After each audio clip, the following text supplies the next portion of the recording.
지구가 탄생한 이래 한반도가 위치하면서 아리수 이남에는 서쪽에 추풍령이 자리 잡고 중앙에는 세제가 받쳐주고 동쪽에는 중령이 감싸게 되었다.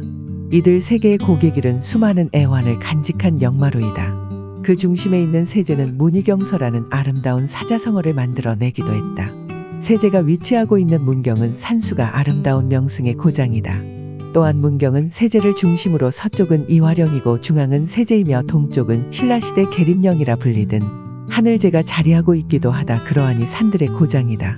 명산들이 즐비하여 등산객들의 사랑을 흠뻑 받는 고장이다. 흔히들 세제라고 부르는 조령은 한반도 전역에 알려진 신령한 고개마루로서 수많은 애환을 간직하고 있기도 하다. 공자께서 말씀하셨듯이 어진 사람은 산을 좋아하고 지혜로운 사람은 물을 좋아한다는 말씀과 같이 세제의 정상에 올라 뒤돌아 앞을 바라다보면 홀로 푸르런 하늘 위에 올라선 것 같고 숲속을 건너라면 더욱 옛 선인들의 정취가 감돈다. 자연 그대로인 흘길을 걷다 보면 곳곳에 세워진 비들은 세제의 역사와 풍광을 말해주기도 한다. 근대에 새로 지어지기는 했지만 고기정은 경상감사의 교인식을 떠올리는 역사를 일깨워 주기도 한다.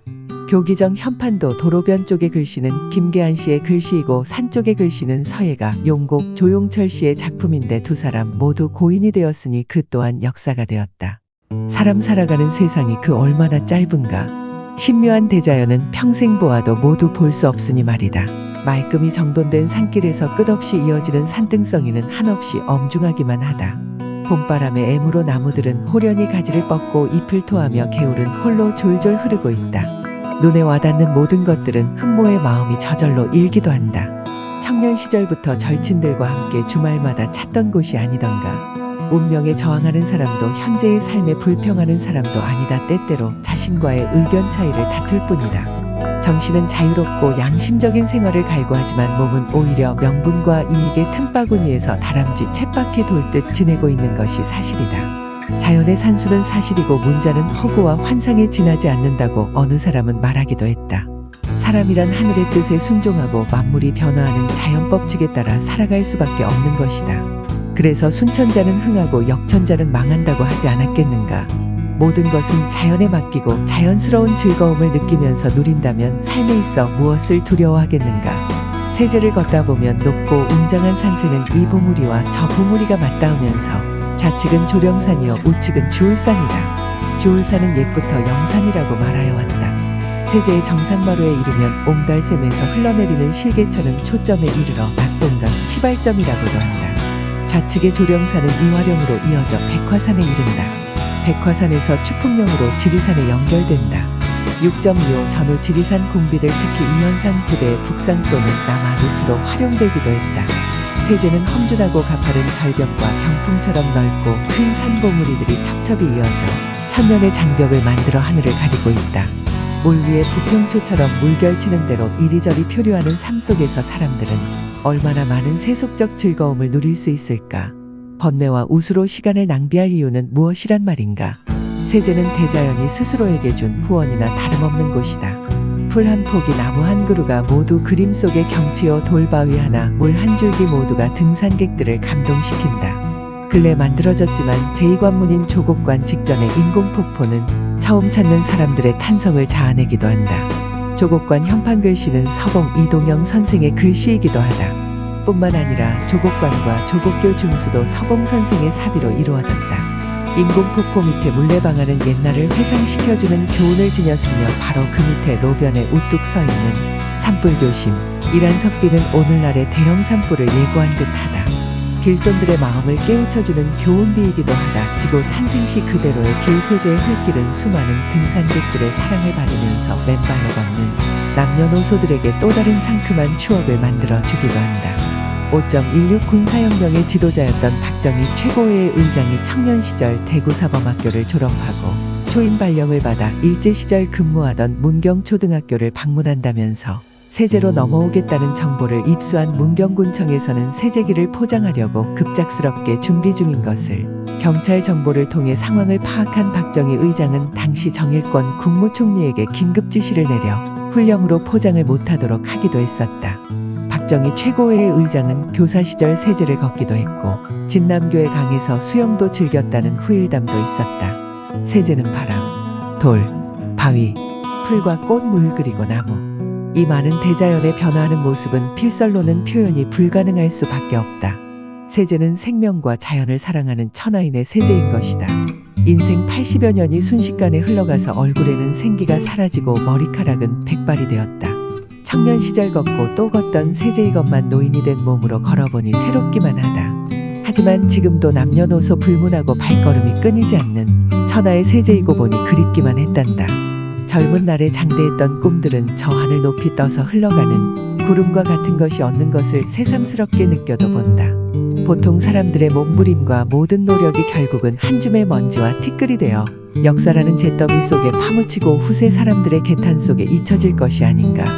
세제를 걸으면서 허무한 생각에 잠시나마 잠기게 되니 어느새 적막과 고독이 밀려오고 좌우 하늘 땅 나무 등 모두가 나의 벗인데도 우거진 좌우의 숲들은 고독을 재촉하기도 한다. 지나가는 걸음꾼 한 사람이 눈 인사를 하면서 웃음 띤 얼굴을 지었지만 그 또한 나와 같은 마음이 아닐까 상상해보면서 쓴 웃음을 지어보기도 했다. 대자연의 위로를 받으면서 사람들은 모든 슬픔을 통해 욕망에 찌든 마음을 정화시킬 수 있다고 했다. 이것이 바로 자연이 사람에게 베풀 수 있는 최고의 선물이다. 어쩌면 사람이 자연을 즐기는 이유일 것이다. 불현듯 누군가에게 내 마음 속에 있는 모든 것을 포유하고 싶어졌다. 누군가와 이야기를 나누고 싶은 충동이 불현듯 느껴졌다. 망감이 목구멍에서 들끓고 생각들은 입에서 미끄러져 나온다. 하지만 주변을 돌아보아도 깊은 산 무성한 숲 실개천이 촘촘히 흐르거나 또는 줄기차게 흐르는 물 지지배배 지저귀면서 낮게 날고 있는 새들과 청설모 다람쥐뿐이다.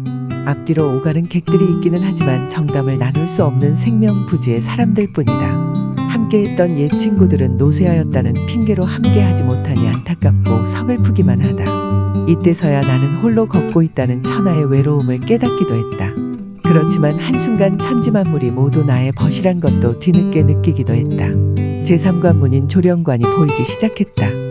또한 제3관문의 좌측에 산비탈 산신각에 올라 등산 가방을 조용히 벗어놓고 반절을 하면서 두 손을 공손히 모아 무사히 올라온 것에 대한 감사의 마음을 표하고 내려오면서 옹달샘에서 물을 떠서 시원하게 마시기도 했다.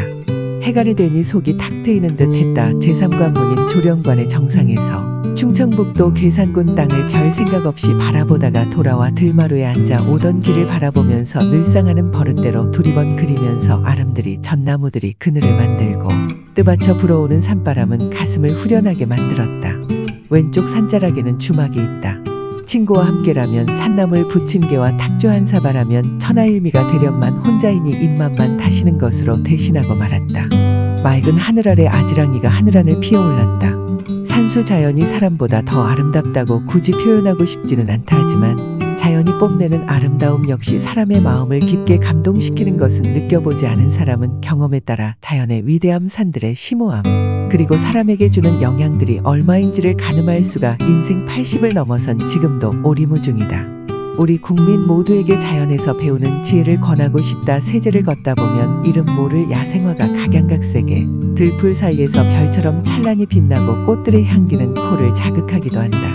개나리 보찜을 짊어진 선비들이 이 길을 따라 과거에 급제하기 위해 한양으로 가고 합격한 선비들의 기쁜 소식을 제일 먼저 듣는다는 문희경서의 길이기도 하다.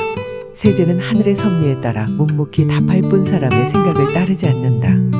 세제를 오른다는 것은 속세를 초월하는 마음가짐을 발굴하는 것이리라. 자연계의 경과는 종종 사람이 사는 세상의 이치와도 통하는 부분이 있는 듯하다.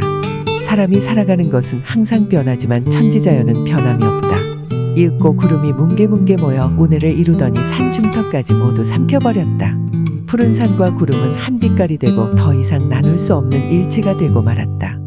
사람 살아가는 세상의 격변에는 대자연도 변함없이 흘러가고 운행하고 있는 것이다. 구름은 순백의 비단처럼 바위를 덮고 있었지만 순식간에 세제는 맑고 투명해진다. 불행한 시대에 태어나 험난한 인생을 살기는 했지만 그 공공한 시절에도 산을 찾고 책을 읽으면서 마음의 평정을 찾고자 노력했었다. 마음이 편안하고 고요했기 때문에 세속적인 절박한 상황 속에서도 안녕과 평화를 추구할 수 있었던 것 같다. 흑백이 비교되는 기묘한 주변의 절경은 말로는 표현하기 무척 어려운 곳이 세제이다. 아무리 천재적인 문필가라 할지라도 이 엄청난 자연의 절경을 그대로 표현할 수 있겠는가? 대개 산세가 높고 험준한 곳은 매우가 산 밑에서 치는 것처럼 느껴진다. 산 정상에 서게 되면 구름이 산 사이에서 뭉게뭉게 피어올라 정처 없이 떠다니는 모습을 흔히 볼 수 있다. 구름의 줄기는 산 중턱에서 배회하고 구름의 수증기는 노들처럼 자욱하다. 정말로 아름다운 세제가 아닐 수 없다. 옛사람들은 구절양장의 산길이라고 표현했지만 지금은 차가 다닐 수 있는 신장로이다. 평소 세속의 명리에 급급한 사람들은 그 조급하고 초조한 마음을 가라앉힐 것이라고 필자의 경험에 의하여 확신하기도 한다. 사람의 영혼이란 물려받은 타락한 쾌락을 없앨 수 없으며 기껏해야 억제할 수 있을 뿐이다. 사람은 우리라는 중심 없는 무한성 앞에 말없이 서 있기 때문에 산행이 더욱 필요한 것이다. 세제는 바로 여기에 부합하는 매력의 세제이기도 하다.